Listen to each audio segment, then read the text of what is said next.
வந்துட்டு ஆராய்ச்சி பண்ணியும் கண்டுபிடிக்க முடியல. நிறைய உலகத்துல இருக்கிற சயின்டிஸ்ட் எல்லாருமே வந்து கண்டுபிடிக்கலான்னு ட்ரை பண்ணும் போது கண்டுபிடிக்க முடியல. அதுதான் வந்துட்டு திருச்சி கல்லணை. அது வந்துட்டு 2000 வருஷம் பழமையானது. முக்கியமா இதுல இருக்கிற கேள்வியே வந்துட்டு 24 ஹவர்ஸும் அங்கே தண்ணி வந்துக்கிட்டே இருக்கும். அதில் நீங்கள் வந்துட்டு எதுனா கொண்டு போய் வச்சாலுமே அடிச்சுட்டு போயிடும்.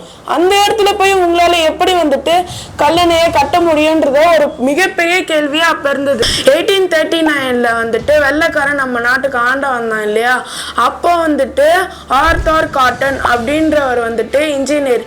அவர் வந்துட்டு இந்த கல்லணையை வந்துட்டு ரிசர்ச் பண்ணி எப்படி வந்துட்டு கட்டியிருக்காங்க அப்படின்னு மொத்தத்தையும் வந்துட்டு ரிசர்ச் பண்ணி ஒரு அறிக்கையை ஒன்று ரிலீஸ் பண்ணுறாரு. அதில் வந்துட்டு 2000 வருஷம் பழமையானது.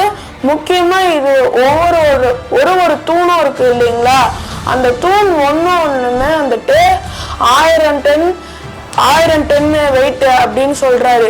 அப்புறமா வந்துட்டு இதை ஒரு சாதாரண ஆளால் தூக்க முடியாது, யானைகளை வச்சு தான் இதை கட்டியிருக்க முடியும். யானைகள் தான் தூக்கிட்டு வந்திருக்க முடியும். யானைகளை வச்சு கட்டினாங்கன்னா அப்போ எதுனா ஒரு மன்னர் தான் வந்துட்டு கட்டியிருக்கணும்னு வந்துட்டு அவரு நினைச்சிருக்காரு. அதுக்கப்புறமா தான் வந்துட்டு 2000 வருஷத்துக்கு முன்னாடி யார் தமிழ்நாட்டை ஆண்டான்றத வந்துட்டு செக் பண்ணி பார்க்கும்போது நம்ம கரிகால சோழன் தான் வந்துட்டு ஆண்டிருக்காரு. இந்த டேமும் அவர் தான் கட்டியிருக்காருன்னு தெரிய வந்தது நம்மளுக்கு.